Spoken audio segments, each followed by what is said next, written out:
Avant de commencer l'histoire, dites-nous d'où vous regardez en laissant un commentaire ci-dessous. Si vous appréciez cette vidéo, n'oubliez pas de liker et de vous abonner. Passez une merveilleuse journée. Profitez de l'histoire, tout le monde. David avançait vers l'entrée du restaurant le plus chic de Boston. À ses côtés se trouvait Liam, son fils de 9 ans aux cheveux bruns en désordre, portant un gros casque audio et faisant tourner un Rubik's Cube entre ses doigts sans s'arrêter. Liam ne parlait pas beaucoup aux étrangers. En fait, il parlait à peine. Mais quand il le faisait, c'était direct, précis et presque toujours surprenant. David soupira. « Tu te souviens du plan, fiston? Tu dois juste rester là. Si elle ne te plaît pas, on se lève et on part. » Liam hocha légèrement la tête sans quitter le cube des yeux. « Si elle ment, je le remarquerai, » dit-il calmement. David esquissa presque un sourire. C'était vrai. Liam avait une capacité incroyable à repérer les schémas dans le langage, le comportement et la logique. Depuis qu'il avait été diagnostiqué autiste à l'âge de 3 ans, les thérapeutes le qualifiaient d'hyperlogique. En d'autres termes, pas idéal pour les rendez-vous à l'aveugle. Ils traversèrent la salle à manger élégante et furent conduits à une table réservée à l'arrière. David regarda autour de lui avec un ennui presque automatique. Il avait eu 7 rendez-vous au cours des 2 derniers mois, tous arrangés par sa sœur, inquiète de sa vie solitaire. Aucune des femmes n'avait tenu 5 minutes avec Liam sans échanger des regards de pitié ou de panique. Certaines ne cherchaient même pas à le cacher.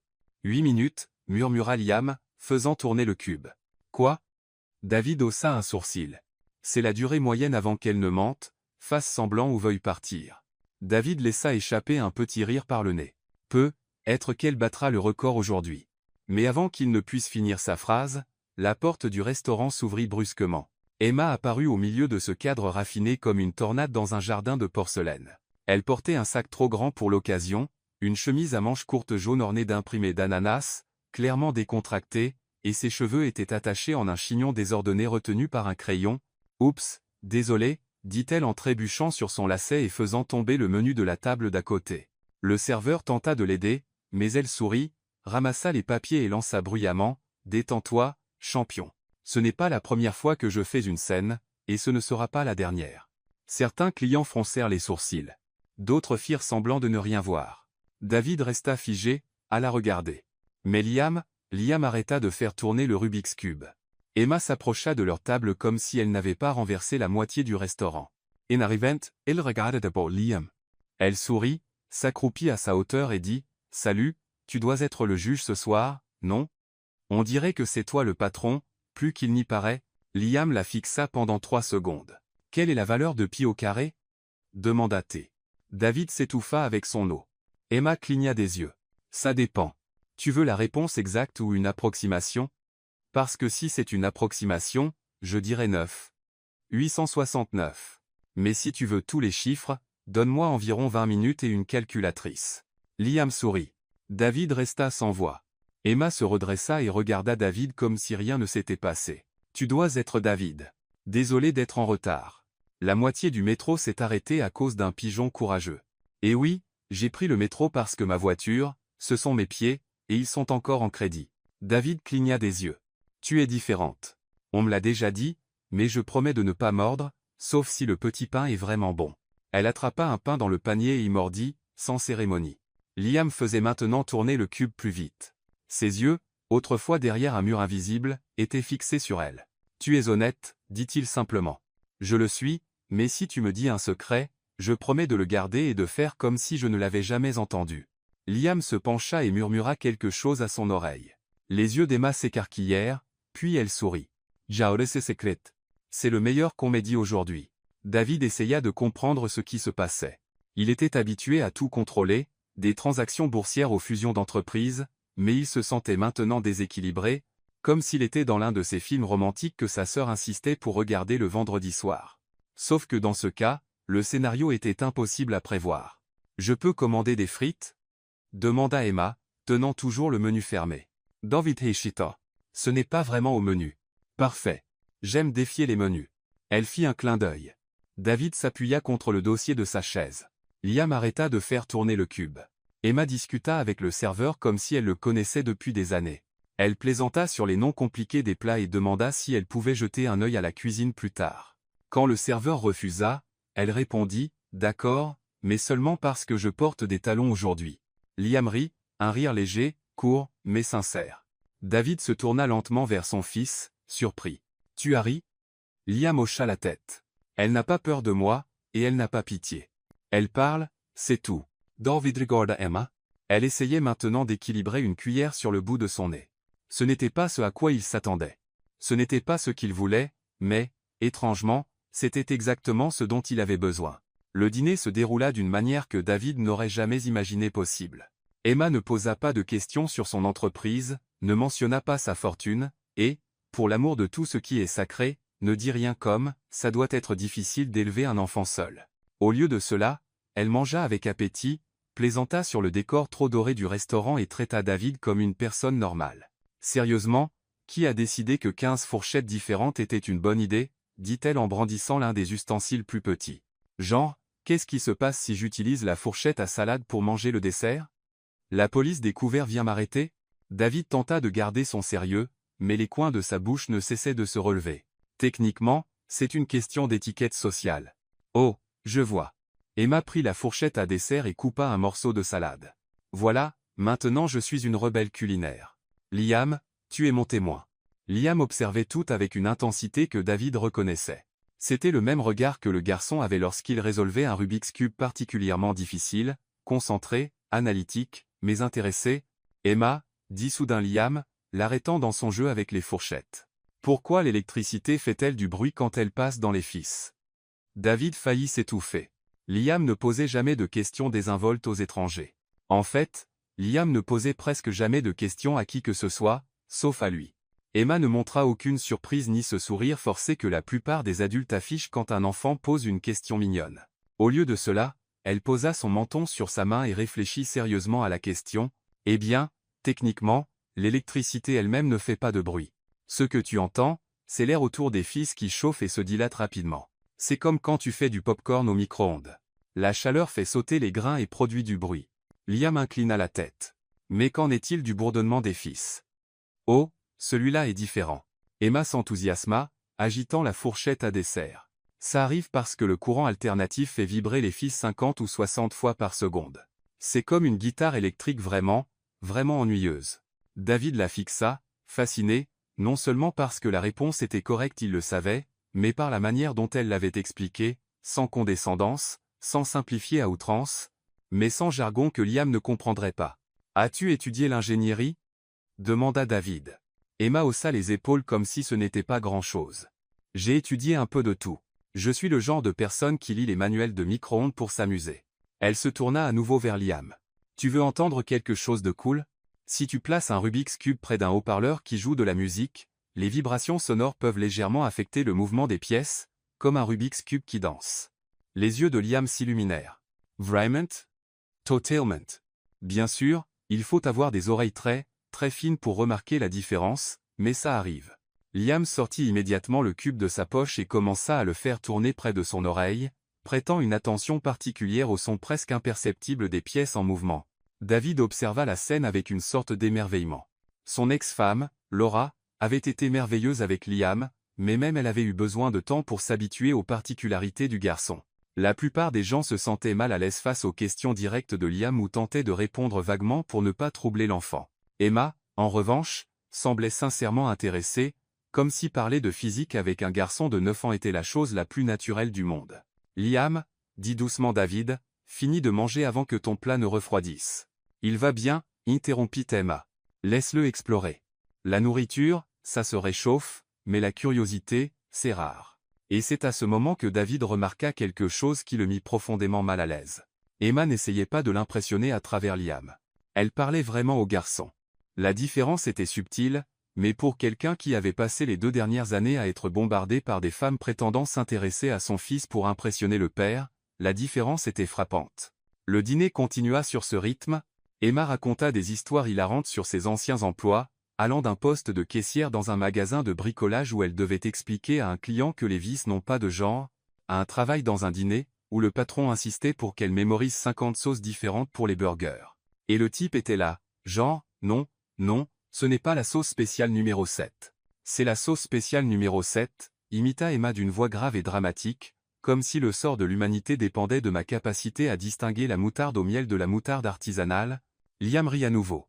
David remarqua que le son devenait moins rare, moins hésitant. Quand le dessert arriva, un tiramisu trop sophistiqué qui coûtait probablement plus que ce qu'Emma gagnait en une journée, elle le regarda avec scepticisme. On dirait plus une sculpture que de la nourriture. J'ai peur de le toucher et de casser quelque chose d'important. Tu peux le manger, assura David. Ce n'est que du tiramisu. Que du tiramisu, dit-il.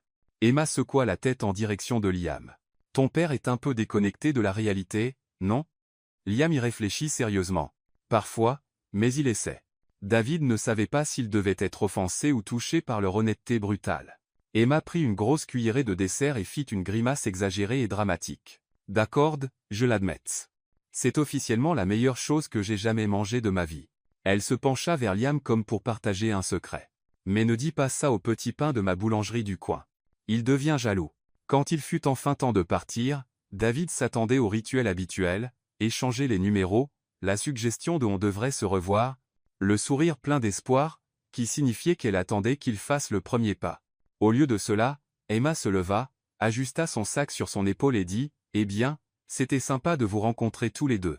Liam, continue d'être curieux. » David, elle hésita un instant comme si elle allait dire quelque chose d'important, puis sourit « Merci pour le dîner. C'était bien mieux que ce à quoi je m'attendais, vu que je n'attendais pas grand-chose. » Et elle partit. David resta immobile, la regardant marcher vers la porte avec la même énergie désordonnée qu'à son arrivée. Elle s'arrêta pour remercier le serveur, plaisanta avec le portier et disparut dans la rue animée de Boston. Quelque chose d'étrange se passa dans la poitrine de David, un sentiment qu'il n'avait pas ressenti depuis si longtemps qu'il avait presque oublié comment le reconnaître, une curiosité authentique, pas le genre de curiosité qu'il ressentait pour les rapports financiers ou les stratégies de marché. C'était quelque chose de plus humain. « Liam » dit David, toujours en faisant tourner le Rubik's Cube. « Oui ?» Elle n'a pas essayé de t'impressionner. David se tourna pour regarder son fils. « Qu'est-ce que tu veux dire ?» Liam le regarda avec ses yeux qui voyaient des schémas là où les autres ne voyaient que du chaos. Toutes les autres faisaient toujours des choses pour te faire croire qu'elles étaient importantes. Elles posaient des questions sur l'argent ou disaient que j'étais spéciale d'une manière bizarre ou essayaient de paraître plus intelligente qu'elles ne l'étaient vraiment. Il arrêta de faire tourner le cube. Elle a juste écouté et parlé comme si on était normaux. Sur le chemin du retour, dans le calme de la voiture de luxe qui les séparait du monde extérieur, David ne pouvait pas chasser Emma de son esprit. Il y avait quelque chose chez elle qui défiait toutes ses attentes.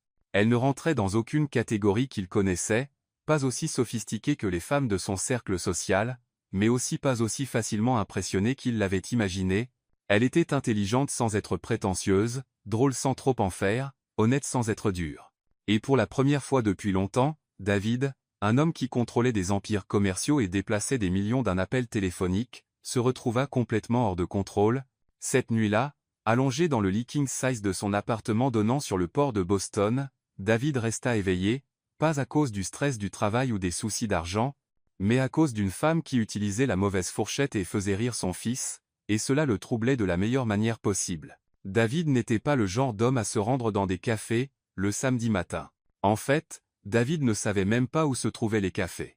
Sa routine matinale consistait en un café préparé par la gouvernante, le Wall Street Journal parfaitement plié, et un agenda organisé par sa secrétaire avec une précision militaire, mais il était là, devant Beans & Dream, un petit café chaleureux dans le North End de Boston, les mains dans les poches, avec une expression oscillant entre détermination et panique totale. Liam était avec tante Rachel pour une session spéciale de Rubik's Cube avec d'autres enfants autistes, quelque chose que David supervisait généralement en personne. Mais ce matin-là, il avait menti, disant qu'il avait une réunion urgente, et avait laissé son fils aux soins de sa sœur. La vérité ? Il avait passé 3 jours à penser à Emma, et c'était inacceptable. David ouvrit la porte du café, faisant tinter une cloche à l'ancienne. L'endroit était tout le contraire des lieux qu'il fréquentait habituellement, des murs en briques apparentes, un mélange de chaises dépareillées, des peintures d'artistes locaux accrochées sans ordre particulier, et une odeur de café qui semblait avoir sa propre personnalité. Et elle était là. Emma portait un tablier vert sur un t-shirt qui disait « Caféine, parce que dormir est pour les faibles », et ses cheveux étaient attachés en une queue de cheval qui défiait toute logique structurelle. Elle était derrière le comptoir, expliquant patiemment à une dame âgée la différence entre un cappuccino et un macchiato avec des gestes qui ressemblaient plus à une danse endiablée. Et un macchiato, c'est comme un cappuccino qui est allé à la gym et qui est devenu plus fort, dit-elle, fléchissant ses bras de manière ludique. La dame rit et choisit le cappuccino. C'est alors qu'Emma regarda vers la porte et vit David. Pendant une fraction de seconde, ses yeux s'écarquillèrent de surprise sincère. Puis, comme si l'on pouvait voir les engrenages tourner dans son esprit, son expression passa à un mélange d'amusement et de taquinerie. Elle finit d'aider la dame, lui tendit le café avec un sourire chaleureux, puis se tourna vers David avec un air complètement neutre. « Puis-je vous aider » demanda-t-elle, comme si elle ne l'avait jamais vu auparavant. David cligna des yeux. « Emma, c'est moi, David, du dîner de jeudi. » Fit-elle semblant de réfléchir, tapotant ses doigts sur le comptoir. « David. Je ne me souviens pas. Êtes-vous un client régulier ? Parce que je jurais que je me souviendrais de quelqu'un qui a l'air de sortir tout droit d'un magazine d'affaires. » Il resta là, incertain si elle était sérieuse ou non. Emma garda un visage impassible pendant exactement 5 secondes avant d'éclater de rire. « Détends-toi, monsieur sérieux. Je plaisante. » Elle s'appuya sur le comptoir avec un sourire malicieux. « Mais, en parlant de ça, qu'est-ce que tu fais ici ? Tu veux du café ? Ou tu es juste là pour gâcher mon service ?» David ressentit quelque chose qu'il vivait rarement, on le taquinait. Et, étrangement, il aimait ça. « Je voulais du café », mentit-il éhontément. « Menteur, » dit Emma sans hésiter. « On dirait le genre de type qui boit du café qui coûte plus cher que mon salaire hebdomadaire et qui vient dans des tasses nécessitant un manuel d'instruction. » Elle désigna le menu écrit à la main sur le tableau derrière elle. « Ici, on a du café fort, du café plus fort, et du café qui te fera voir l'avenir. Lequel veux-tu » David regarda le menu et réalisa qu'il n'avait vraiment aucune idée de comment commander un café dans un endroit normal. « Que recommandes-tu » ? « Ça dépend. Sais-tu commander à manger tout seul, ou dois-tu appeler ta secrétaire » La taquinerie toucha juste.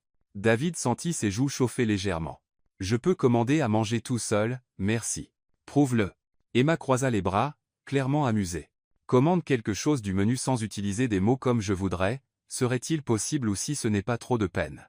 David la regarda. Cela faisait des années que personne ne l'avait défié comme ça, des années que personne ne traitait David comme n'importe qui, quelqu'un qu'on pouvait taquiner, tester, avec qui jouer. « Café fort, » dit-il, essayant de paraître désinvolte, « et ce truc-là. » Il désigna un muffin aux myrtilles dans la vitrine. « Ce truc ?»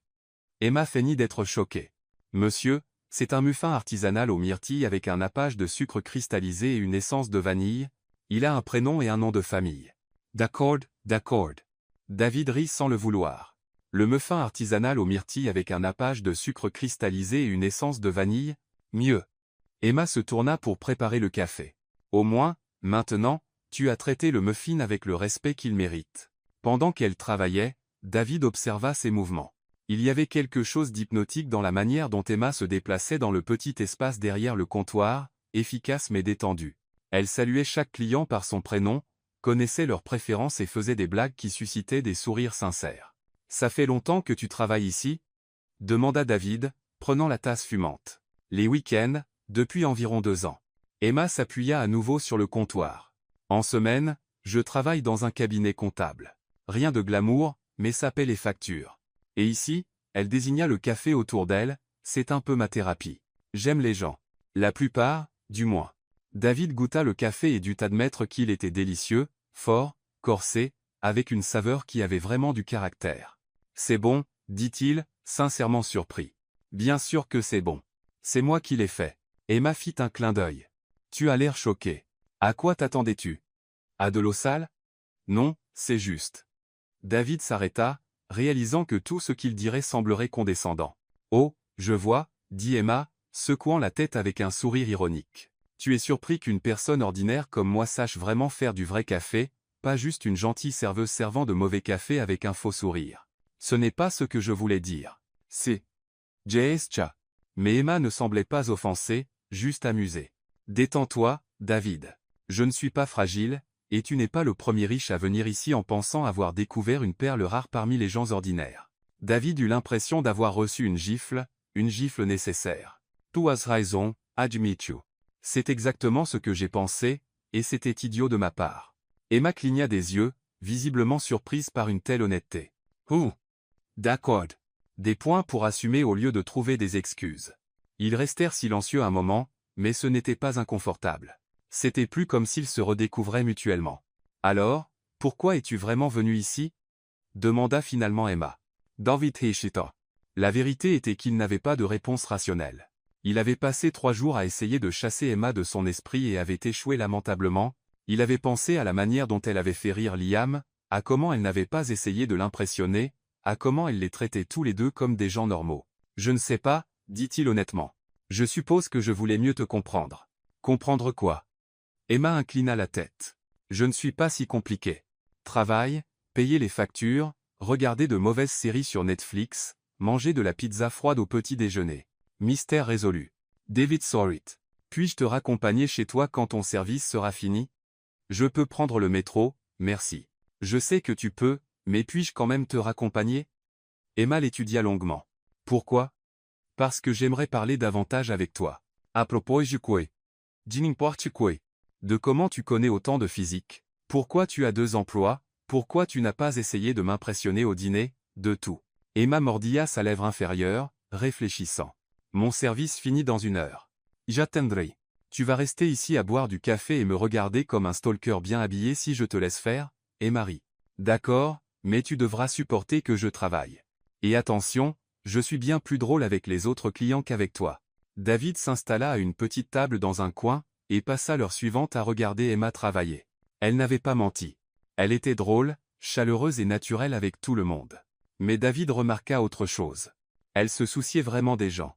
Elle se souvenait des noms, demandait des nouvelles des enfants et des animaux, écoutait les plaintes sur le travail avec une patience sincère. Quand son service se termina enfin, Emma sortit de derrière le comptoir, enlevant son tablier. « D'accord, monsieur Patience, on y va. » Dans la voiture, une BMW discrète que David avait choisie plutôt qu'une limousine. Emma donna des indications pour un quartier que David n'avait jamais visité.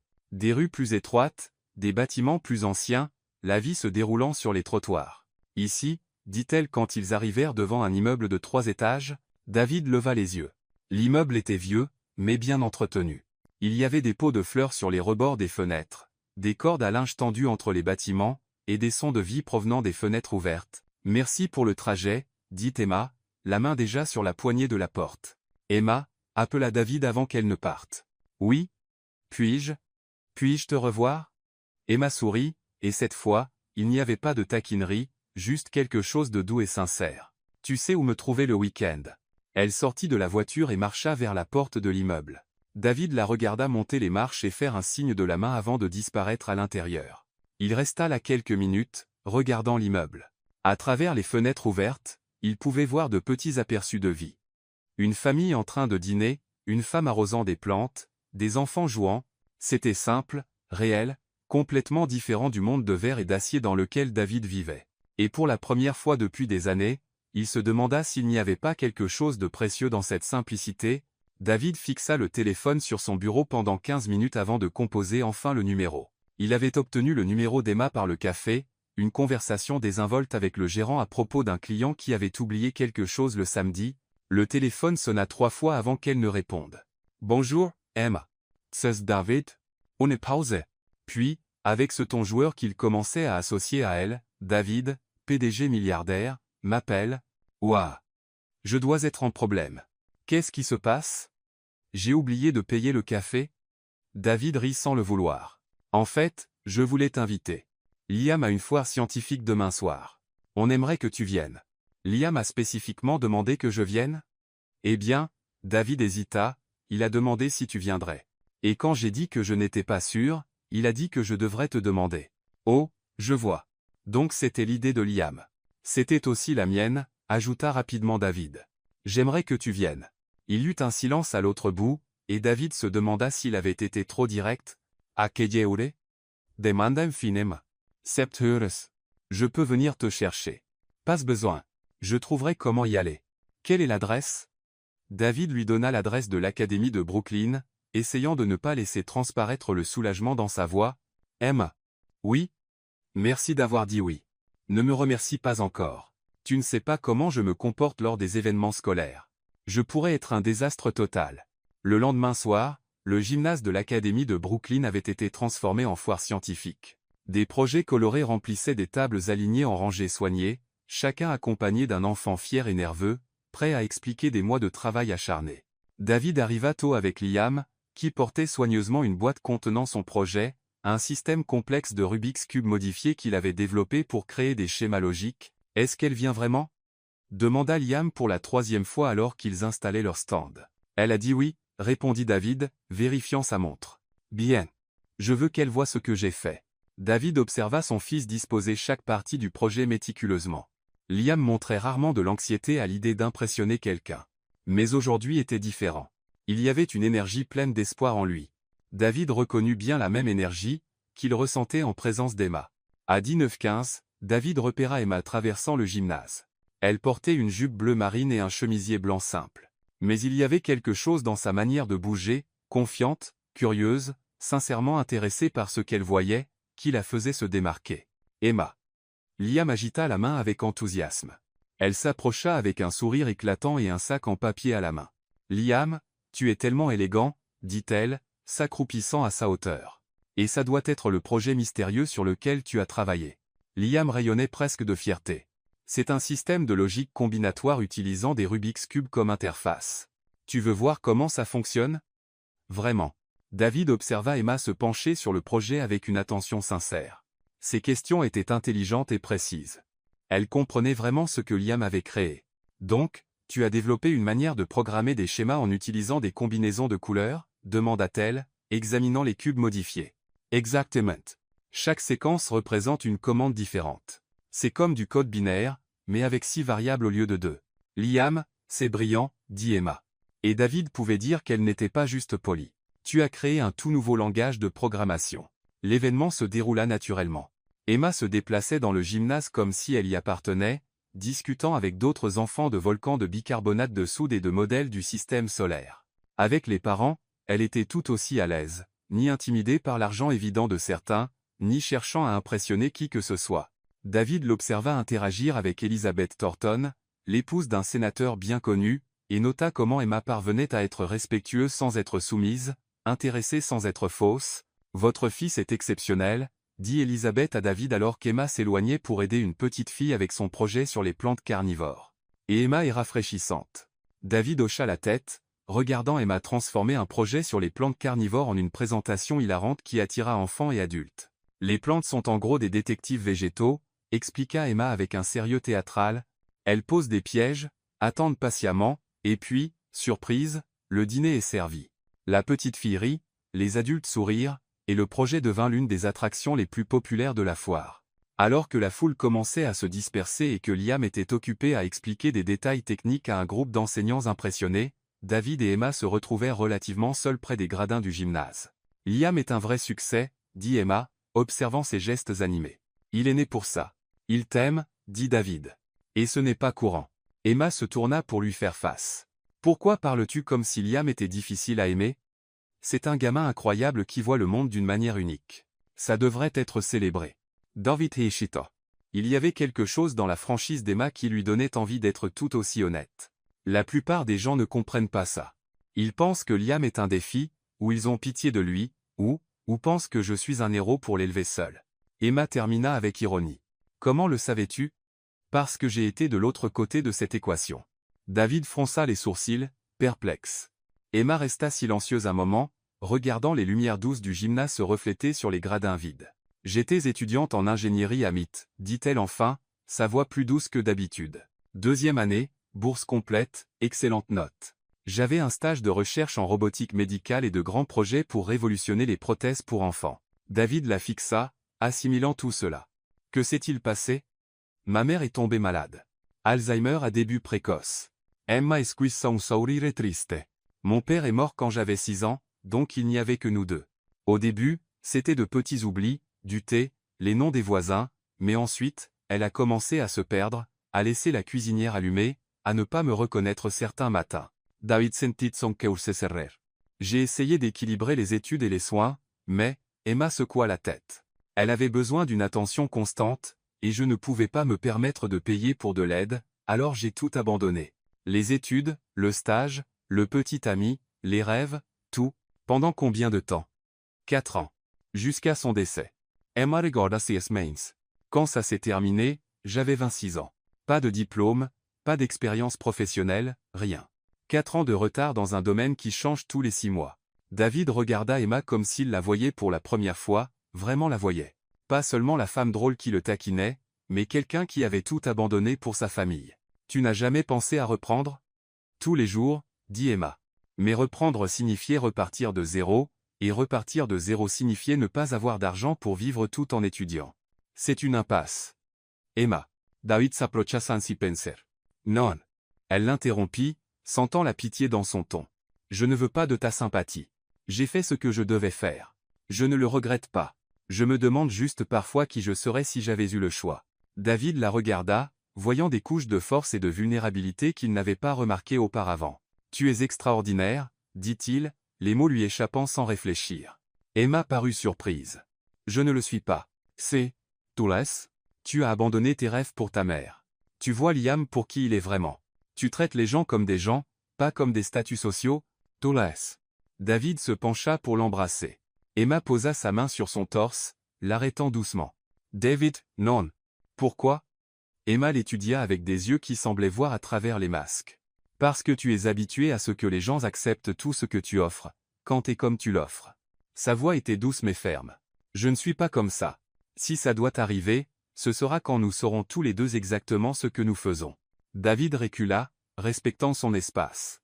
Tu as raison. Je le suis généralement, dit Emma avec un petit sourire. Quand ils allèrent chercher Liam, ils le trouvèrent en train de ranger soigneusement son projet, une médaille de première place brillant autour de son cou. Emma, j'ai gagné. Liam courut vers elle, rayonnant. Bien sûr que tu as gagné. Tu es un génie. Dans le parking, Liam s'approcha d'Emma, tenant quelque chose. Je l'ai fait pour toi, dit-il, lui tendant un Rubik's Cube modifié avec une note pliée collée sur un côté. Emma déplia la note et lut à voix haute. Tu es différente. C'est bien.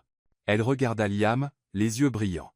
Liam, c'est le cadeau le plus spécial que j'ai jamais reçu.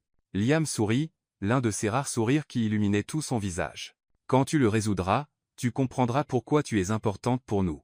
Emma serra Liam rapidement dans ses bras, rangeant le cube comme s'il était précieux.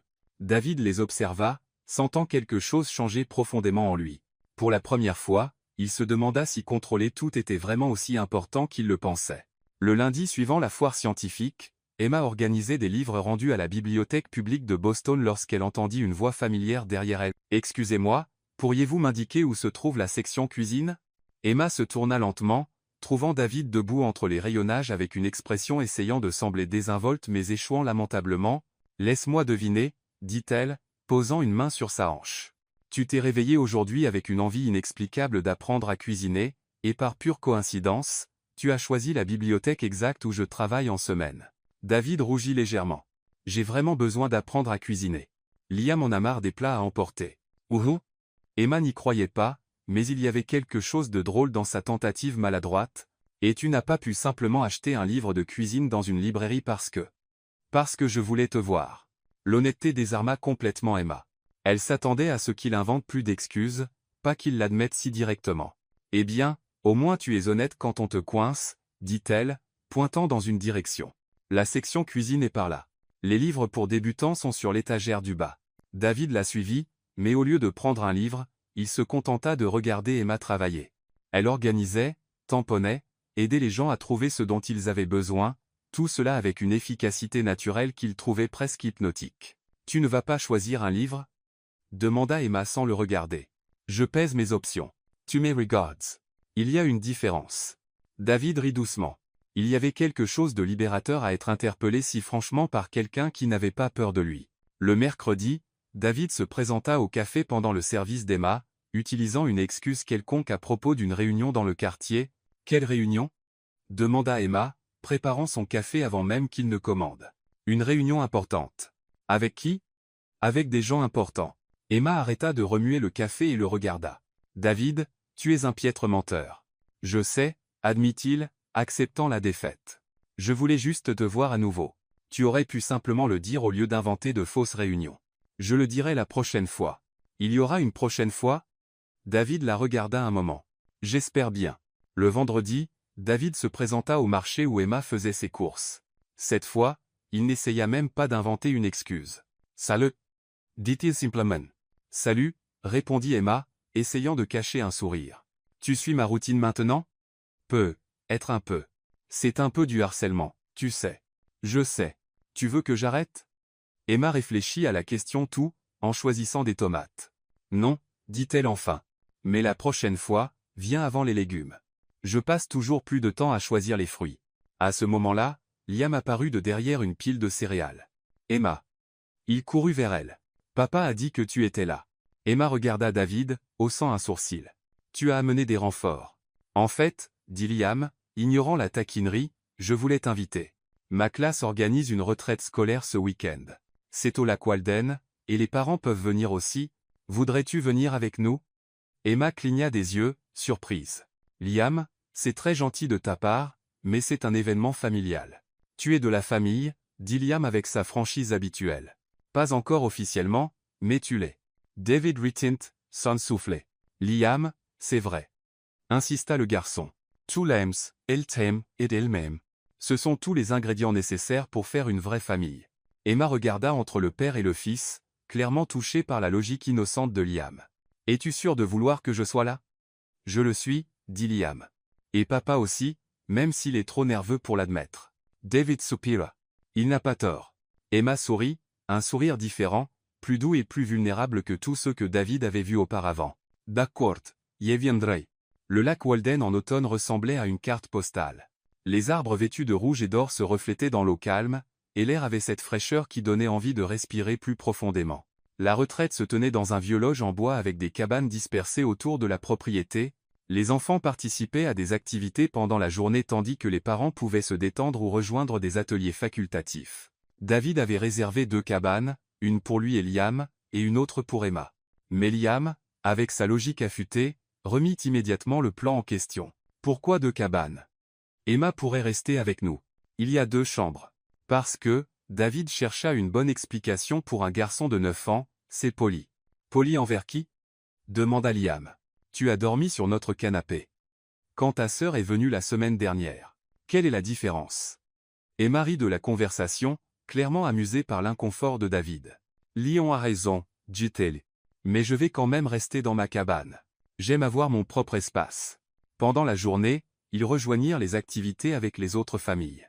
Emma s'intégra naturellement, aidant avec les jeux, participant à la randonnée sur le sentier, et faisant rire les enfants pendant le déjeuner au bord du lac. David l'observa interagir avec tout le monde, enfants, parents, organisateurs, et nota qu'elle avait un don pour mettre les gens à l'aise. Ce n'était pas forcé ni calculé. C'était juste elle. Le soir, après que Liam se fut endormi, épuisé par les activités de la journée, David trouva Emma assise seule près du feu de camp que les organisateurs avaient allumé au centre du camp. La plupart des autres familles étaient déjà rentrées dans leur cabane. « Ça ne te dérange pas si je me joins à toi » demanda-t-elle. Bin Soa. David s'assit sur une des chaises en bois à côté d'elle. Le feu crépitait doucement, envoyant occasionnellement des étincelles dans le ciel étoilé. « Merci d'être venu, dit-il après quelques minutes de silence confortable. Merci de m'avoir invité. Enfin, à Liam de m'avoir invité. C'était aussi mon idée, dit rapidement David. Je ne savais juste pas comment demander. Emma se tourna pour lui faire face. Pourquoi est-il si difficile pour toi de dire ce que tu veux? La question prit David au dépourvu. Il pensa à plusieurs réponses, à propos de la responsabilité, d'être PDG, de s'occuper de Liam, mais elles sonnaient toutes comme des excuses parce qu'il s'arrêta, essayant de trouver les bons mots, parce que ça fait longtemps que je n'ai pas voulu quelque chose qui ne concernait pas le travail ou prendre soin de Liam, et je ne sais pas comment gérer ça. Gérer quoi exactement? David la regarda. La lumière du feu dansait sur son visage, projetant des ombres douces qui la rendaient encore plus belle. Toi, dit-il enfin. Je ne sais pas comment gérer ce que je ressens pour toi. Emma resta silencieuse un moment. Et que ressens-tu? David ouvrit la bouche pour répondre, mais aucun mot ne sortit. Il y avait tant de choses qu'il voulait dire, à propos de comment elle faisait sourire Liam, comment elle le traitait comme une personne normale, comment il pensait à elle chaque matin en se réveillant, mais les mots restaient coincés dans sa gorge. Il essaya encore mais s'arrêta.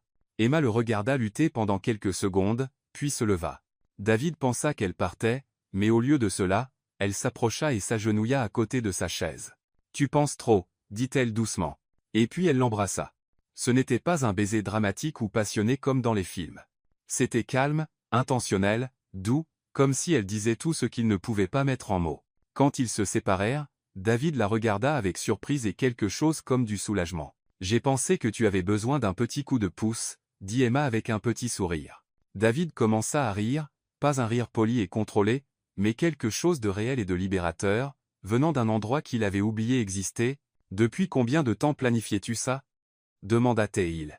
Depuis que tu es apparu à la bibliothèque en prétendant vouloir apprendre à cuisiner. Je veux vraiment apprendre à cuisiner. Je sais. C'est une des choses que j'aime chez toi. David sourit, sentant comme si un poids qu'il portait depuis des années s'était soudain levé. Emma. Ouais? Merci pour le coup de pouce. Elle embrassa légèrement son front, puis se rassit sur sa chaise. Quand tu veux. Ils restèrent là jusqu'à ce que le feu se réduise à des braises, parlant de tout et de rien. Et David réalisa que, pour la première fois depuis longtemps, il ne pensait pas à l'avenir ni ne s'inquiétait du passé. Il était juste présent, là avec elle, et c'était plus que suffisant. Le lundi après leur week-end au lac Walden, David était déterminé à faire d'Emma une partie plus officielle de sa vie. Ce baiser près du feu avait changé quelque chose de profond entre eux, et il voulait qu'elle voie son monde au-delà des rencontres fortuites dans les cafés et les bibliothèques. La première étape fut un événement caritatif au Four Seasons. David avait acheté une table pour 10 et invita Emma à se joindre à lui. C'est un dîner pour collecter des fonds pour l'éducation spéciale, expliqua-t-il au téléphone. J'ai pensé que la cause te plairait. Mohishita. David, ce genre d'événement, ce n'est vraiment pas mon truc. Ce sera amusant, insista Théil. Et toi Meras les gens. Ils sont tous impliqués dans des causes importantes. Le samedi soir, quand David arriva pour la chercher, Emma portait une robe noire simple qu'elle avait achetée pour l'occasion. Elle était magnifique, mais David remarqua quelque chose de différent dans sa manière de bouger. Elle semblait moins détendue, plus consciente d'elle-même. Tu es magnifique, dit-il, lui offrant son bras. Merci, et merci pour les chaussures, dit-elle, faisant référence aux escarpins noirs que David lui avait envoyés avec une note disant que c'était un cadeau, pas un prêt. La salle de bal du Four Seasons était exactement ce qu'Emma avait craint, grandiose, formelle, et pleine de gens qui semblaient être nés en smoking et robe de soirée. Les invités déambulaient avec des flûtes de champagne, parlant doucement d'investissement, de maisons d'été à Martha's Vineyard, et d'événements sociaux encore plus exclusifs. David saluait des connaissances, présentant Emma comme une amie spéciale. Elle souriait, serrait des mains et essayait de participer aux conversations, mais David pouvait sentir sa tension grandir à chaque interaction. Emma travaille à la bibliothèque publique, disait David, essayant de l'inclure. Comme c'est intéressant, venait la réponse habituelle dans un ton qui signifiait le contraire. Ça doit être gratifiant de travailler avec des livres. Les conversations suivaient des schémas prévisibles. Travailler dans des bibliothèques était considéré comme noble, mais bientôt le sujet dérivait vers des choses qu'Emma ne pouvait pas suivre. Les fonds d'investissement, les politiques internes des entreprises, les potins sur des gens qu'elle ne connaissait pas. Pendant le dîner, Emma se retrouva assise entre Patricia Langston, associée principale du cabinet d'avocats représentant Griffin Enterprises, et Michael Bennett, propriétaire d'une chaîne d'hôtels de luxe. Alors, Emma, dit Patricia en coupant délicatement son saumon grillé, comment vous et David vous êtes-vous rencontrés? Un rendez-vous à l'aveugle, répondit honnêtement Emma. Organisé par sa sœur. Comme c'est romantique, dit Patricia avec un sourire qui n'atteignait pas ses yeux. Et où travaillez-vous encore? À la bibliothèque publique de Boston, et je travaille dans un café le week-end. 2 emplois, commenta Michael. Ça doit être difficile. Il y avait quelque chose dans son ton qui faisait qu'Emma se sentait comme un spécimen sous un microscope. Elle réalisa que les gens n'étaient pas vraiment intéressés par ses réponses. Ils la catégorisaient, la jugeaient, déterminaient où elle se situait dans leur hiérarchie sociale. David essayait de l'inclure, orientant la conversation vers des sujets où Emma pouvait contribuer, mais c'était comme essayer de forcer une pièce de puzzle au mauvais endroit. Ça ne collait pas. Emma connaît beaucoup de choses en ingénierie, dit David à un moment où la conversation tourna vers la technologie. Comme c'est intéressant, dit Patricia. Avez-vous étudié l'ingénierie? J'ai commencé à MIT, mais je n'ai pas terminé, répondit Emma. Oh! L'intérêt de Patricia disparut instantanément. Yeah voice. C'est pendant le dessert qu'Emma entendit le commentaire qui changea tout. Elle s'était levée pour aller aux toilettes et passa près de la table où Patricia parlait avec 2 autres femmes. Elle n'avait pas l'intention d'écouter, mais le nom de David attira son attention. David a toujours eu un faible pour les projets caritatifs, disait Patricia. D'abord cette école pour enfants à besoins spéciaux, maintenant il se présente avec une bibliothécaire. Au moins, cette fois, il ne mélange pas sa vie personnelle avec la philanthropie de manière aussi évidente. Elle semble gentille, dit l'une des autres femmes. Oh, je suis sûr qu'elle l'est. Le ton de Patricia était condescendant. C'est juste que... Eh bien, David doit penser à ce qui est le mieux pour Liam aussi. Cet enfant a besoin de stabilité, pas d'expérience sociale. Emma eut l'impression d'avoir reçu un coup de poing dans l'estomac. Expérience sociale, projet caritatif, les mots résonnaient dans son esprit alors qu'elle retournait à la table. Quand David lui demanda si elle allait bien, Emma marmonna quelque chose à propos d'un mal de tête. Quand il proposa de partir plus tôt, elle secoua la tête et dit qu'il devait rester. Après tout, c'était important pour lui d'être là. Mais quand le dessert fut servi, Emma se leva. « Je dois partir », dit-elle doucement à David maintenant. « Mais nous n'avons même pas. »« Je dois partir », dit-elle, prenant son sac. « Reste. C'est important pour toi. » David se leva, confus. « Emma, que s'est-il passé ? » « Rien. J'ai juste besoin de rentrer chez moi. » Et elle sortit, laissant David debout au milieu de la salle de bal, ne comprenant pas ce qui venait de se passer. Dans les jours qui suivirent, Emma ne répondit pas aux appels de David. Quand il passa au café le samedi, le gérant lui dit qu'elle avait changé ses horaires. À la bibliothèque, la réceptionniste dit qu'Emma était occupée par un projet spécial et ne pouvait pas recevoir de visiteurs. David se sentit perdu. La retraite au lac avait été parfaite, naturelle, spontanée, réelle. Mais dès qu'il avait essayé d'inclure Emma dans son monde officiel, tout s'était effondré. Liam remarqua tout de suite que l'humeur de son père avait changé. « Où est Emma ?» demanda Théi mercredi pendant le dîner. « Elle est occupée, » dit David, remuant distraitement sa nourriture. « Vous vous êtes disputé ? » Pas exactement. Liam lui lança ce regard perçant et observateur. « As-tu fait quelque chose de stupide ? » Peut être, admit David. « Je ne sais pas ce que j'ai fait, mais apparemment j'ai fait quelque chose. Lui as-tu demandé ? » Elle ne veut pas me parler. Liam réfléchit un moment. Alors peut être que tu dois essayer plus fort. Le jeudi soir, David était dans la cuisine, regardant un menu de livraison, quand il eut une soudaine réalisation. Au lieu de commander des sushis coûteux, il sortit, acheta une pizza ordinaire dans un endroit local et conduisit jusqu'à l'appartement d'Emma. Il monta les 3 étages avec la boîte de pizza à la main, se sentant plus nerveux qu'il ne l'avait jamais été avant une réunion d'affaires. Il frappa à la porte. Des pas de l'autre côté, une pause, puis la voix d'Emma. « Qui est-ce ? » ?»« C'est moi, David. » Silence. Puis le bruit de la serrure qui tourne.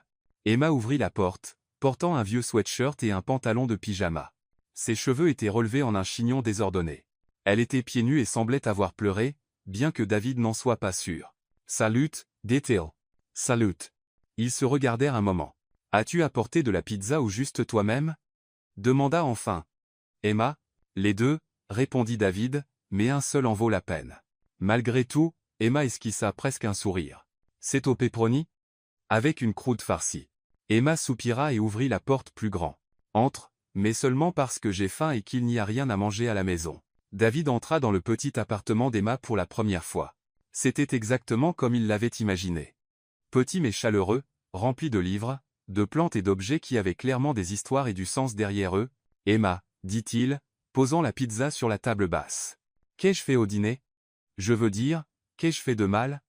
Emma s'assit sur le canapé, serrant ses jambes contre elle. « Tu n'as rien fait de mal, » dit-elle, mais sa voix semblait fatiguée. « C'est ça, le problème. » David s'assit à l'autre bout du canapé, gardant une certaine distance. « Je ne comprends pas, Emma. » Emma le regarda droit dans les yeux. « J'ai entendu Patricia Langston qualifier notre relation de projet caritatif. Elle a dit que tu avais l'habitude des... Comment a-t-elle dit ? Des expériences sociales. » David sentit la colère monter dans sa poitrine. « Elle a dit ça ? Elle l'a fait. Et tu sais ce qui est pire ? » Emma laissa échapper un rire sans humour.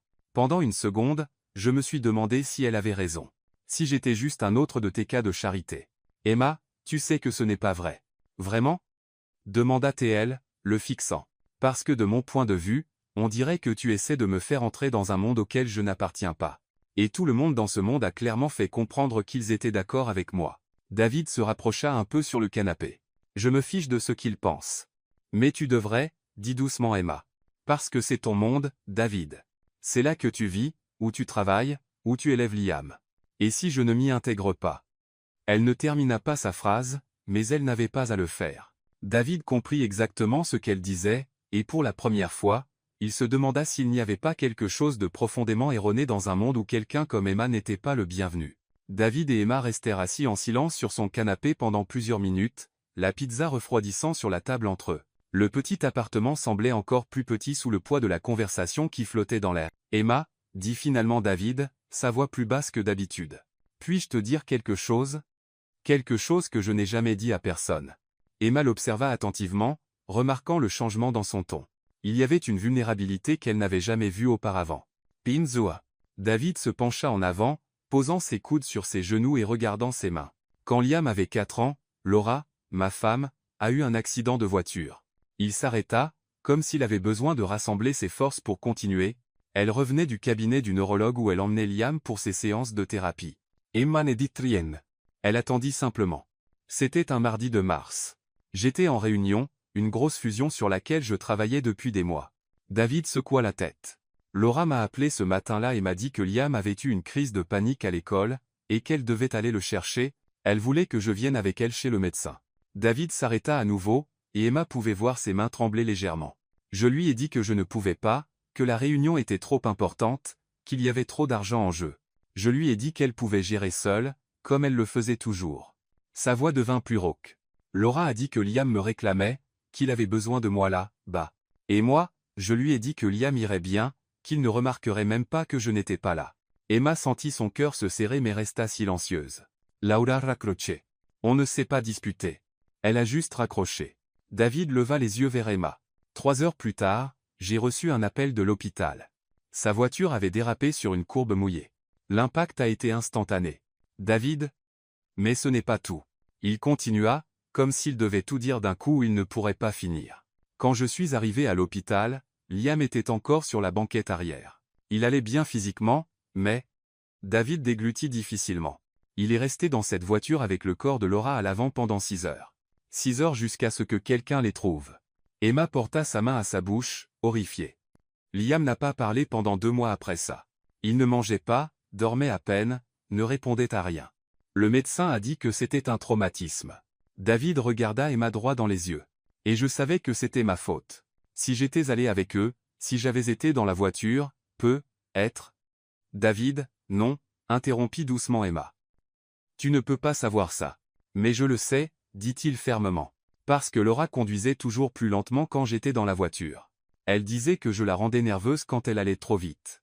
Si j'avais été là, elle aurait conduit plus lentement, aurait arrêté au premier signe de route mouillée, sa voix se brisa. Emma se rapprocha un peu sur le canapé mais ne le toucha pas encore. Qu'a dit Liam quand il a recommencé à parler? David esquissa un sourire triste. La première chose qu'il a demandé, c'était « Où est maman ?» Et quand je lui ai expliqué qu'elle était partie et ne reviendrait pas, il a dit « Pourquoi n'es-tu pas allé avec elle ?» David ferma les yeux. Je ne savais pas quoi dire. Et tu as porté cette culpabilité depuis. Chaque jour. David, regarde enfin Emma. J'ai fermé la porte après ça. J'ai arrêté de me soucier de quoi que ce soit qui n'était pas le travail ou Liam. J'ai arrêté de faire confiance à mon jugement sur les relations, sur ce qui compte vraiment, parce que clairement, j'ai échoué quand ça comptait le plus. Emma resta silencieuse un long moment, assimilant tout cela. C'est pour ça que tu as peur, dit-elle enfin. Ce n'est pas la peur d'aimer à nouveau. C'est la peur d'échouer à nouveau. David hocha la tête. Et quand je t'ai rencontré, hésita-t-il, pour la première fois en 5 ans, j'ai voulu quelque chose de plus que le travail et la responsabilité. Je te voulais. Je voulais que tu fasses partie de nos vies. Mais tu ne sais pas comment faire ça sans risquer de blesser les gens que tu aimes. Exactement. David se tourna pour lui faire face complètement. Et ce soir, quand j'ai vu comment tu te sentais à ce dîner, comment ils t'ont fait sentir, j'ai réalisé que peut-être j'échoue déjà à nouveau. Peut-être que j'essaie de te pousser dans un monde qui va juste te blesser. Emma l'étudia longuement. Quand elle parla enfin, sa voix était douce mais ferme. David, écoute-moi. Tu n'as pas besoin de quelqu'un pour réparer ça. Elle fit un geste vague, faisant référence au fardeau qu'il portait. Tu n'as pas besoin de quelqu'un pour te faire oublier Laura, ou effacer ta culpabilité. David fronça les sourcils, perplexe. Et de quoi ai-je besoin? Tu as besoin de quelqu'un qui est prêt à rester pendant que tu apprends à vivre avec. Emma se rapprocha et toucha enfin sa main.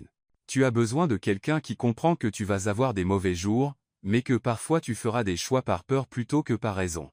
Quelqu'un qui sait que tu n'es pas parfait mais qui voit que tu essaies. David la regarda comme s'il voyait quelque chose d'impossible. Et toi? Tu serais cette personne? Emma sourit, et pour la première fois depuis ce dîner désastreux, c'était un vrai sourire. David, j'ai abandonné une carrière à Amity pour m'occuper de ma mère pendant 4 ans. Je sais ce que c'est de porter un poids. Je sais ce que c'est de faire des sacrifices que les autres ne comprennent pas. Elle serra sa main. Je ne suis pas là pour te réparer. Je suis là parce que, même avec tout ton bagage, même avec toutes tes peurs, tu me donnes envie d'essayer. David sentit quelque chose se relâcher dans sa poitrine, une tension qu'il portait depuis si longtemps qu'il avait oublié ce que c'était de respirer sans elle. Emma, à propos de ce monde plein de Patricia Langston. Emma haussa les épaules, ils peuvent penser ce qu'ils veulent. Je n'ai pas besoin de leur approbation pour savoir ce que je ressens pour toi et Liam. David la serra dans ses bras, enfouissant son visage dans ses cheveux. Je ne sais pas comment faire ça correctement, murmura-t-il. Personne ne sait, répondit Emma, le serrant en retour. On le découvre au fur et à mesure. Ils restèrent ainsi pendant plusieurs minutes, s'accrochant l'un à l'autre. Et pour la première fois en 5 ans, David s'autorisa à croire que il était possible d'aimer à nouveau sans tout perdre. Ce qu'il ne savait pas, c'est que Liam était rentré 10 minutes plus tôt et se tenait à la porte de l'appartement, écoutant à travers le bois fin. Il n'avait pas l'intention d'écouter, mais il était monté en voyant la voiture de son père garée devant l'immeuble d'Emma. Liam redescendit les marches en silence et s'assit sur le perron, essayant de traiter ce qu'il venait d'entendre. Pour la première fois, il comprit pourquoi son père semblait toujours porter quelque chose de lourd, pourquoi David le regardait parfois avec cette expression triste qu'il prétendait ne pas remarquer, mais Liam avait aussi entendu autre chose. Emma disant qu'elle resterait, Emma disant qu'elle n'avait besoin de l'approbation de personne pour se soucier d'eux. Le lendemain matin, David trouva Liam dans la cuisine, travaillant dur sur quelque chose à l'îlot. « Bonjour, champion. Sur quoi travailles-tu » Liam leva les yeux, et David remarqua une lueur de détermination dans son regard, quelque chose de rare, même pour Liam. « Je fais quelque chose pour toi. » David s'approcha et vit que Liam modifiait un Rubik's Cube, ajoutant de minuscules points de peinture phosphorescente sur les faces internes. « C'est spécial, » expliqua Liam, continuant son travail minutieux. « Quand tu le résous et l'ouvres, il brillera dans le noir, et il y a quelque chose d'écrit à l'intérieur. Qu'est-ce que ça dit » Liam termina d'appliquer la peinture et referma doucement le cube. « Tu dois le résoudre pour le découvrir. » David prit le cube, remarquant tout de suite que Liam avait ajusté la résistance des pièces, il tournait plus facilement, plus doucement. Il lui fallut 15 minutes pour le résoudre. Et quand le dernier côté s'enclencha, le cube s'ouvrit comme une petite boîte. À l'intérieur, écrit en petites lettres soignées qui scintillaient doucement dans la lumière du matin, il y avait Emma. David regarda Liam, qui l'observait attentivement. « Liam, je vous ai entendu parler hier, » dit simplement Liam. « Je ne voulais pas, mais je l'ai fait. » David sentit son estomac se nouer. « Fiston, à propos de ce que tu as entendu. Ce n'est pas ta faute, » coupa Liam avec la logique claire et directe qui lui était si typique. « Maman est morte à cause de la pluie et de la courbe, pas à cause de toi. » David sentit ses yeux brûler. « Liam. Et Emma est différente, » continua Liam. « Elle ne prétend pas que je suis normal, mais elle ne prétend pas non plus que je suis cassé. Elle m'accepte, c'est tout. » Liam s'approcha et toucha le cube dans la main de son père. « Ne la perds pas. Papa. Les gens comme Emma sont rares. » David baissa les yeux sur le cube doucement lumineux dans ses mains, puis sur son fils, si jeune mais si sage. « Tu as raison, » dit-il enfin, « surtout. » Liam sourit, l'un de ces rares sourires qui illuminaient tout son visage. « Je le suis toujours. C'est prouvé statistiquement. » Et pour la première fois depuis la mort de Laura, David rit à propos de quelque chose du passé sans se sentir coupable. Peut-être, enfin, était-il temps d'arrêter de porter tout le poids seul. 2 semaines après cette conversation dans l'appartement d'Emma, David fit quelque chose qu'il n'avait jamais fait en 42 ans, il poussa un chariot de course. « Es-tu sûr de savoir ce que tu fais » demanda Emma, regardant David étudier une liste manuscrite comme s'il s'agissait d'un rapport financier complexe. « J'ai un MBA de Harvard, » dit David, fronçant les sourcils devant l'écriture de Liam. « Je pense que je peux déchiffrer une liste de courses. » « Ouh. Et ce mot, qu'est-ce qu'il dit ? Celui que tu fixes depuis 5 minutes ?» David inclina le papier sur le côté. « Les. Ou peut être Luc. » L'écriture de Liam est un peu. Et Marie et se pencha pour regarder. Définitivement du lait. Et là, dessous, ça dit pas ovnis. J'allais dire mentit David, sans vergogne. Ils étaient au Whole Foods à Cambridge un samedi matin, entourés de familles faisant leurs courses hebdomadaires, de jeunes couples choisissant des ingrédients pour des dîners romantiques, et de retraités débattant des marques de céréales. David se sentait complètement hors de son élément, mais d'une étrange manière, cela semblait libérateur. « D'accord, article suivant, » dit Emma, prenant la liste. « Ingrédients pour une lasagne qui n'est pas surgelée. » Elle le regarda. « Liam est très précis. Il a dit qu'il voulait m'apprendre à cuisiner quelque chose qui ne vient pas d'une boîte prête pour le micro-ondes. Malin, ce gamin. Ils passèrent 40 minutes dans le magasin, avec Emma expliquant la différence entre la ricotta et le cottage, aidant David à choisir des tomates juste parfaites, et lui apprenant à vérifier si les œufs étaient fêlés. « Tu n'as jamais fait de vraies courses avant, n'est-ce pas ?» demanda Emma pendant que David examinait une tête de laitue comme s'il s'agissait d'un document juridique. « J'ai une gouvernante qui s'occupe habituellement de ça, » admit-il. Ou plutôt, j'avais. Je l'ai licenciée la semaine dernière. Emma s'arrêta de marcher. « Tu as licencié ta gouvernante ?» Liam a dit qu'il voulait apprendre à cuisiner avec moi, et j'ai pensé que, si nous allions être une vraie famille, il était être temps de commencer à agir comme tel. Le mot famille resta suspendu dans l'air entre eux. C'était la première fois que David l'utilisait si directement, si intentionnellement. « David, je sais qu'il est trop tôt pour parler de ça, » dit-il rapidement. « Mais je veux que tu saches que ce n'est pas temporaire pour moi. » « Tu n'es pas temporaire. » Emma sourit et toucha légèrement son bras. « Ce n'est pas temporaire pour moi non plus. » Le mercredi suivant, David se présenta à l'école de Liam pour une réunion parents-professeurs, quelque chose qu'il déléguait habituellement à son assistante ou qu'il sautait complètement. L'enseignante, Madame Peterson, sembla sincèrement surprise de le voir. « Monsieur Griffin, quelle belle surprise. Je ne m'attendais pas. »« Désolé d'avoir manqué les autres réunions, » dit David. « Je veux être plus impliqué dans l'éducation de Liam. » Pendant la réunion, David apprit des choses sur son fils qu'il ignorait. Liam avait lancé un programme de tutorat pour les enfants plus jeunes en difficulté avec les mathématiques. Il avait écrit un court guide intitulé « Comment comprendre les gens qui pensent différemment pour ses camarades de classe ?» et il avait demandé à faire un projet final sur les familles non traditionnelles. « Liam est un enfant remarquable, » dit Madame Peterson. « Mais puis-je demander, il mentionne beaucoup quelqu'un nommé Emma ces derniers temps. Il dit qu'elle lui apprend sur les schémas de comportement émotionnel. » David Sorrit. Emma est une personne très importante dans nos vies maintenant. Je suis ravi de l'entendre. Liam semble plus ouvert ces derniers temps, moins anxieux. Il est évident que quelque chose de positif se passe à la maison. Le samedi, David essaya de préparer la lasagne promise. Emma avait accepté de superviser le processus, ce qui signifiait en gros qu'elle était assise sur le comptoir de la cuisine, faisant des commentaires légers pendant que David faisait tout le travail. « D'accord, étape suivante, » dit David, lisant la recette que Liam avait imprimée depuis Internet. « Faire revenir l'oignon jusqu'à ce qu'il soit translucide. » Qu'est-ce que ça veut même dire? Les oignons ne se transforment pas en verre. Ça veut dire mou et doré, expliqua Emma, balançant ses jambes depuis le comptoir. Tu le sauras quand tu le verras. C'est trop vague pour quelqu'un habitué à travailler avec des tableurs. Bienvenue dans la cuisine, où tout ne peut pas être mesuré en pourcentage. Liam observait depuis un tabouret à proximité, offrant occasionnellement des commentaires techniques comme « La poêle devrait être à environ 175 degrés Celsius, et tu remues à une fréquence sous-optimale. » La lasagne sortit légèrement brûlée sur les bords, et la sauce était un peu trop salée, mais quand ils s'assirent pour manger, David ressentit quelque chose qu'il n'avait pas ressenti depuis des années, de la fierté pour quelque chose qu'il avait fait de ses propres mains. « C'est bon, » dit Liam diplomatiquement. « C'est génial, » corrigea Emma, pour une première tentative. « Vous mentez tous les deux, » dit David, mais il souriait. « C'est vrai, » admet Emma. « Mais c'est un mensonge gentil, et la prochaine sera meilleure. »« La prochaine ? » ?»« Bien sûr. Maintenant, tu es un homme qui cuisine. On ne revient pas en arrière. » Le jeudi suivant, David était au bureau quand Liam appela avec une urgence inhabituelle dans la voix. « Papa, j'ai besoin que tu rentres à la maison maintenant. »« Liam. Qu'est-ce qui ne va pas? Tu vas bien? » ?»« Je vais bien. Juste, il faut que tu viennes et que tu amènes Emma. Dis-lui de venir aussi. »« Fiston, j'ai une réunion. »« Papa ?» La voix de Liam devint plus sérieuse. « Combien de réunions as-tu eu dans ta vie? Combien de surprises ai-je déjà planifiées? » David marqua une pause. Liam avait raison. En 9 ans, le garçon n'avait jamais demandé quelque chose comme ça. « Tu as raison. J'arrive. » David appela Emma, qui travaillait à la bibliothèque. « Liam veut qu'on rentre tous les deux à la maison maintenant. Il dit que c'est urgent. Il va bien? » On dirait. Il est juste mystérieux.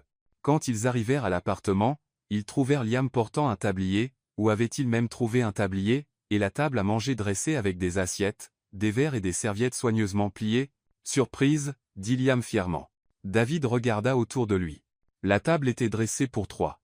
Il y avait des bougies, fausses, pour la sécurité, au centre, et une musique instrumentale douce jouait en fond. « Liam, c'est incroyable, mais qu'est-ce qu'il y a pour le dîner ?» Liam pointa fièrement le comptoir de la cuisine, où 3 pizzas surgelées sortaient tout juste du four. Pizza 3 saveurs. Et j'ai fait le dessert. Le dessert était des biscuits achetés en magasin, mais Liam les avait joliment disposés sur une assiette et avait écrit bienvenue dans la famille avec du glaçage sur des serviettes en papier. Liam. Emma posa sa main sur son cœur. Vous cuisinez toujours ensemble. Vous faites toujours des choses ensemble. Je voulais faire quelque chose pour vous. Liam Heishita. Et je voulais que vous sachiez que j'aime la manière dont notre famille se forme.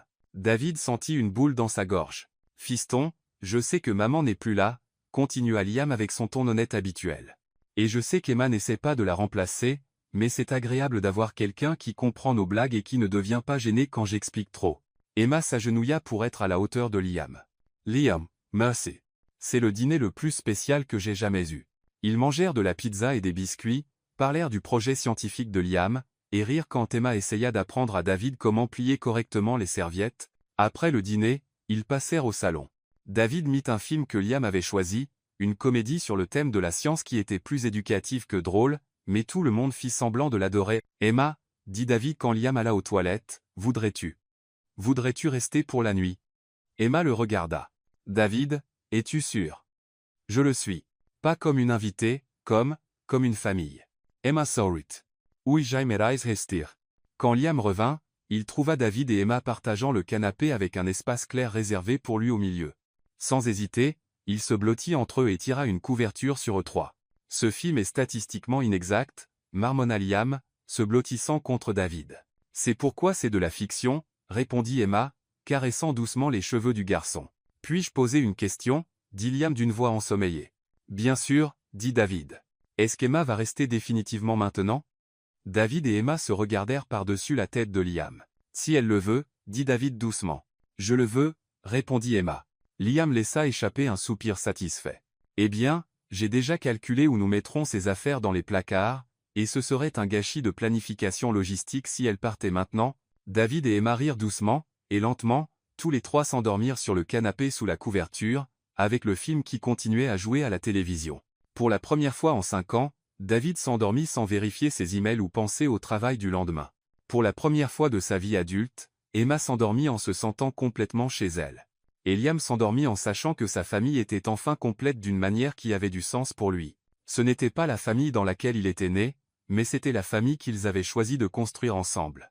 Et ça, pensa Liam, juste avant de s'endormir complètement, était statistiquement bien meilleur. La lettre arriva un mardi matin, 3 semaines après le dîner surprise de Liam. Emma prenait un café dans la cuisine de l'appartement de David, une routine qui était devenue habituelle, quand elle vit son nom sur l'enveloppe épaisse que le portier avait laissée sur la table. Mythe? Demanda David, remarquant l'entête en passant pour prendre sa mallette. Emma ouvrit l'enveloppe avec des doigts tremblants. Elle lut en silence, ses yeux parcourant les lignes avec une expression qui changeait à chaque paragraphe. Qu'est-ce que c'est? Demanda Liam, finissant ses céréales tout en révisant un projet de mathématiques. Emma plia la lettre lentement. C'est une offre d'emploi. David arrêta de chercher ses clés de voiture. Quel genre d'offre? Biotech Solutions, une entreprise de robotique médicale à San Francisco, propose un programme de réintégration pour les ingénieurs qui ont quitté le domaine. Emma regarda à nouveau la lettre, comme si elle ne pouvait pas croire ce qu'elle lisait. Ils offrent 6 mois de formation intensive, un salaire pendant le programme, et ensuite un poste permanent pour développer des prothèses pour enfants. La cuisine devint silencieuse. San Francisco, répéta David, sa voix soigneusement neutre. C'est exactement ce que j'ai toujours voulu faire, dit Emma, presque dans un murmure. La robotique médicale pour les enfants. C'est littéralement mon rêve. Liam arrêta de manger et regarda entre les deux adultes, son expression soudainement prudente. Vas-tu l'accepter? Demanda David. Mohishita. Je ne sais pas. J'ai besoin d'y réfléchir. David hocha la tête de manière rigide. Bien sûr, c'est une grosse décision.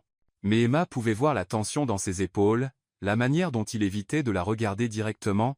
David, je dois aller au bureau, dit-il, prenant sa mallette.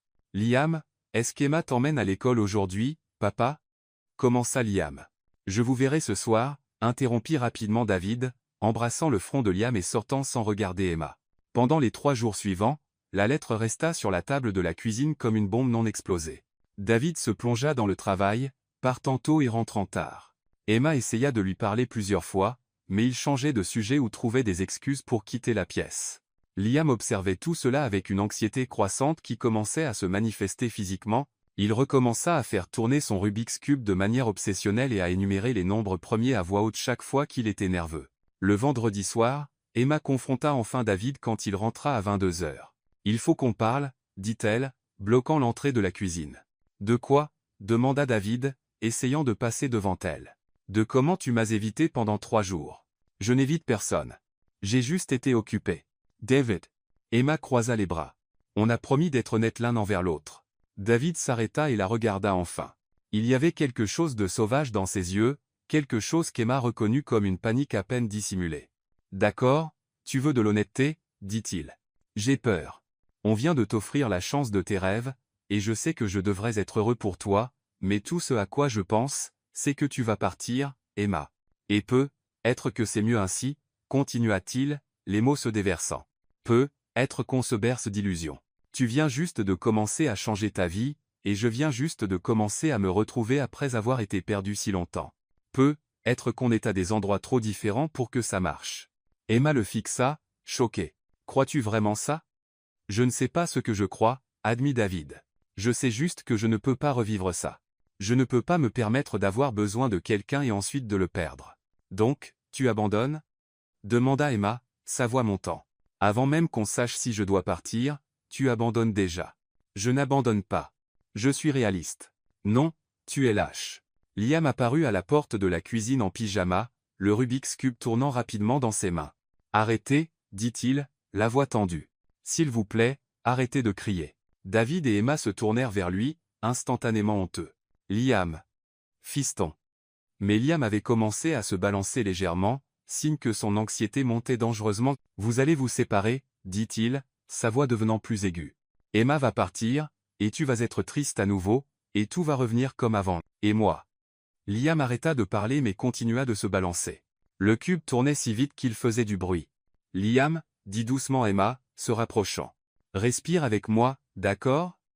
Respirons ensemble. Mais Liam glissait vers une crise d'anxiété complète.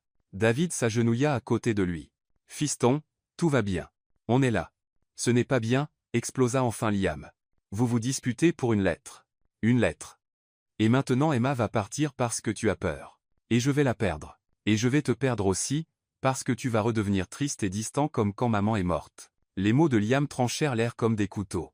David et Emma se regardèrent par-dessus la tête du garçon, voyant clairement tous les deux comment leur dispute affectait l'enfant qu'ils aimaient tous les deux.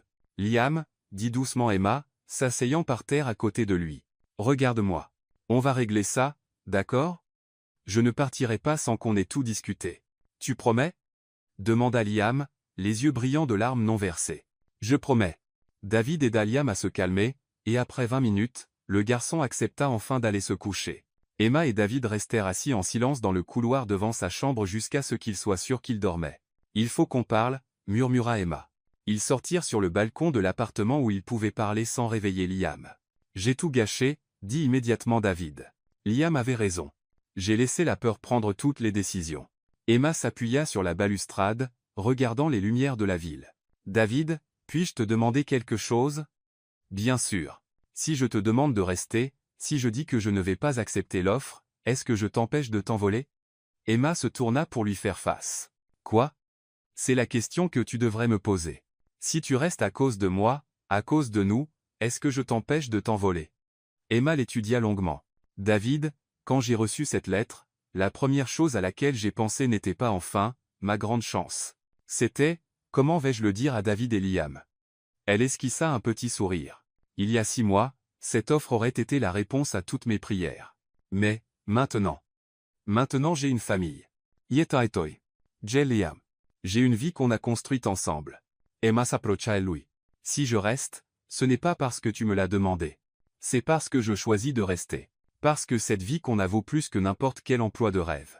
David la regarda, peinant à croire ce qu'il entendait. Mais c'est ta chance. David, dit Emma, posant ses mains sur son visage. Il y a plusieurs façons de suivre un rêve. Être que je peux trouver un moyen de travailler dans la robotique médicale ici à Boston. Être que je peux retourner à l'école tout en gardant la vie qu'on a.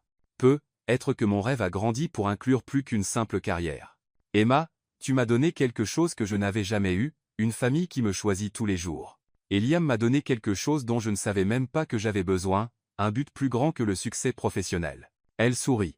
Je n'abandonne pas ça pour une chance qui pourrait revenir. Peut être même en mieux la prochaine fois. David la serra fort dans ses bras. Je suis tellement désolé d'avoir douté de nous, d'avoir laissé la peur. Chut, interrompit Emma. On n'a pas besoin d'être parfait. On doit juste continuer à se choisir l'un l'autre. Ils s'embrassèrent là sur le balcon, avec les lumières de Boston s'étendant sous eux et les sons lointains de la nuit urbaine autour d'eux. Quand ils se séparèrent, David sourit. Alors, on appelle les San Francisco de Maine? Allons-y, dit Emma. Et ensuite, cherchons ensemble des programmes de robotique médicale à Boston. Ensemble, répéta David. Et pour la première fois depuis des jours, ils sentirent tous les deux qu'ils étaient exactement là où ils devaient être. 3 mois après la crise de l'offre de San Francisco, la vie avait trouvé un nouveau rythme. Emma s'était inscrite à un programme de maîtrise en ingénierie biomédicale à l'université Northeastern et avait obtenu un emploi à temps partiel dans un laboratoire de recherche axé sur les prothèses pédiatriques. David avait appris à cuisiner au moins 5 plats qui ne sortaient pas d'une boîte, et Liam avait créé un nouveau système d'organisation de cuisine basé sur une efficacité culinaire optimisée. C'était un samedi matin quand Liam entra dans la pièce où David lisait des rapports et Emma étudiait à un bureau de fortune fait de livres empilés. « Papa » dit Liam, portant quelque chose soigneusement dans ses mains. « Déjà fini. » David leva les yeux de ses papiers. « Fini quoi, mon grand ?» Liam s'approcha, tenant ce qui ressemblait à un Rubik's Cube, mais différent de tout ce que David avait vu. Au lieu des couleurs habituelles, chaque face avait de petites illustrations dessinées à la main, des étoiles, des cœurs, des engrenages, des livres, et de petits portraits qui semblaient représenter eux trois en tant que famille. « C'est un cube spécial », expliqua Liam, le tendant à David. « Il n'y a pas de solution traditionnelle, mais c'est le plus beau que j'ai jamais fait. » David tourna le cube dans ses mains, admirant les détails soignés. Chaque dessin avait été réalisé avec des stylos à pointe fine, chaque partie soigneusement planifiée. « Liam, c'est incroyable, mais comment ça fonctionne s'il n'y a pas de vraie solution ?» Liam sourit, l'un de ces sourires complices qui signifiait qu'il comprenait quelque chose que les adultes ne comprenaient pas. « Il y a une solution. Ce n'est juste pas celle à laquelle tu t'attends. » Il pointa une petite flèche presque invisible sur l'une des faces. « Suis les dessins dans l'ordre. Quand tu arriveras à la fin, tu verras. » Emma s'approcha, tout aussi curieuse. « Puis-je le voir ?» David lui montra le cube, et ensemble ils commencèrent à suivre la séquence que Liam avait créée. Chaque tour révélait une autre partie d'une histoire que Liam avait racontée à travers les dessins. David seul avec Liam, puis Emma entrant dans leur vie, et ensuite eux trois ensemble, faisant les courses. Cuisinant. Ryant. Liam, c'est comme un livre d'images, dit Emma, touchée. Tu as dessiné notre histoire. Elle n'est pas encore finie, dit Liam, observant attentivement tandis que David et Emma continuaient. Quand ils atteignirent la dernière étape de la séquence, quelque chose cliqua. Le cube s'ouvrit comme une petite boîte, révélant un compartiment doublé de velours à l'intérieur, et là, David s'arrêta de respirer. Il y avait une bague, simple, élégante, avec un petit diamant parfait, et en dessous, une note pliée. Liam, commença David, sa voix s'étranglant. Lis la note, dit Liam, presque sautillant d'excitation. David déplia le papier avec des mains tremblantes. L'écriture soignée de Liam disait « Quand tu seras prêt à poser la bonne question à la bonne personne avec amour, Liam. » Pied. S. J'ai déjà vérifié. Elle va dire oui. Emma couvrit sa bouche, ses yeux se remplissant de larmes. Liam, tu. Papa parle de mariage depuis des semaines, dit Liam de manière factuelle. Il commençait toujours la phrase et s'arrêtait. J'ai pensé qu'il avait besoin d'aide avec la logistique. Il se tourna vers David. Et je voulais que tu saches que j'approuve officiellement. David regarda entre la bague et son fils, sentant que son cœur pourrait éclater de fierté et d'amour. Fiston, c'est, comment as-tu même? J'ai demandé de l'aide à tante Rachel, dit Liam. Elle m'a emmené dans un magasin, et j'ai dit au gars exactement ce dont j'avais besoin.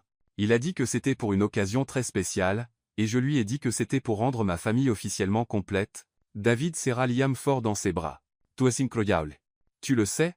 Statistiquement, oui, dit Liam avec un sourire. Alors, vas-tu faire ta demande, ou dois-je te faire un calendrier? Et Marie a traversé ses larmes. Je pense que ton père a besoin d'une minute pour digérer. En fait, dit David, regardant la bague, puis Emma, je pense que j'ai déjà digéré. Il se tourna vers Liam. Fiston, peux-tu m'aider avec quelque chose? Bien sûr. J'ai besoin de planifier quelque chose de spécial. Porterais-tu le costume qu'on t'a acheté pour le mariage de cousin Michael? Liam fronça les sourcils. Pourquoi? On va quelque part de chic? Quelque chose comme ça, dit David, faisant un clin d'œil à Emma. C'est une surprise. Le dimanche suivant, Emma reçut une invitation manuscrite de l'écriture de Liam pour un pique-nique spécial dans la cour arrière. Bandeau requis pour préserver la surprise. Quand elle arriva à l'appartement de David, Liam l'accueillit à la porte, portant un costume bleu marine parfaitement ajusté et une cravate qu'il avait choisie lui-même, grise avec de petits Rubik's Cubes imprimés dessus. « Tu es très élégant, » dit Emma, ajustant sa cravate. « C'est une occasion spéciale. » dit Liam solennellement. « Maintenant, je dois te mettre le bandeau. » Liam, qu'est-ce que vous deux planifiez? C'est une surprise, mais je peux te donner un indice. Ce sera statistiquement le meilleur jour de notre vie de famille. Emma laissa Liam lui mettre un bandeau doux sur les yeux et la guider soigneusement jusqu'à l'ascenseur, puis à travers le hall, et enfin jusqu'à la petite cour arrière derrière l'immeuble, un endroit qu'elle ne savait même pas exister. « Puis-je l'enlever maintenant ?» demanda-t-elle. « Attends, dit Liam.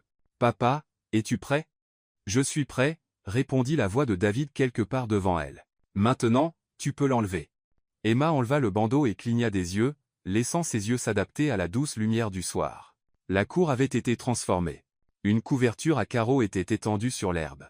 Des paniers de pique-nique étaient disposés autour. De petites guirlandes lumineuses étaient suspendues aux arbres à proximité. Et David était à genoux au centre de tout cela, tenant la bague que Liam avait cachée dans le Rubik's Cube. « Emma, » dit David, sa voix claire mais pleine d'émotion, « j'ai passé toute ma vie à essayer de tout contrôler, à essayer de tout faire parfaitement. Mais tu m'as appris que les meilleures choses dans la vie arrivent quand on arrête d'essayer de tout contrôler et qu'on commence simplement à vivre. » Emma porta ses mains à sa poitrine, des larmes coulant déjà sur son visage. « Je veux rater la cuisson des pâtes avec toi, » continua David. « Je veux commander les mauvais plats dans des restaurants chics. Je veux des jours qui n'ont aucun sens mais qui semblent justes parce qu'ils sont avec toi.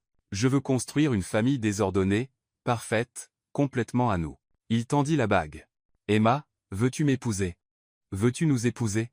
Emma regarda David, à genoux dans l'herbe, puis Liam, qui sautillait presque d'excitation, et ensuite de nouveau David. Au lieu de répondre avec des mots, elle se pencha et embrassa David, un long baiser doux plein de promesses. Quand ils se séparèrent, elle murmura contre ses lèvres. « Oui, résolvons ce cube à notre manière. » Liam poussa un cri de joie probablement entendu à 3 pâtés de maison. « Ça veut dire oui !»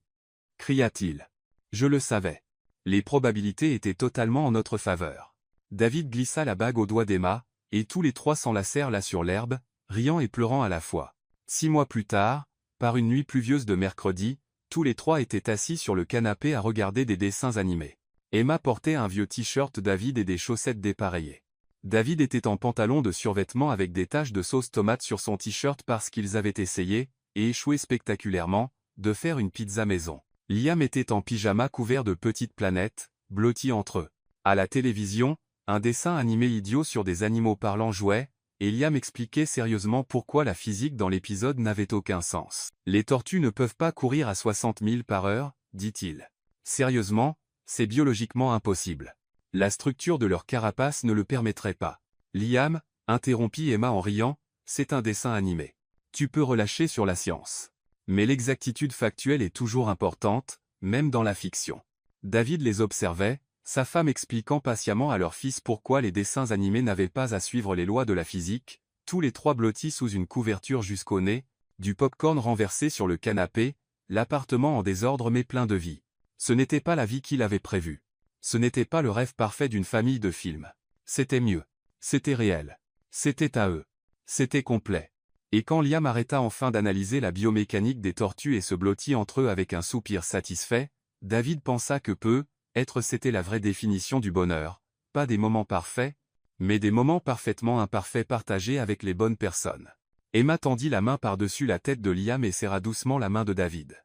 3 pressions, le code qu'ils avaient inventé pour « Je t'aime ». David serra retour. 3 pressions.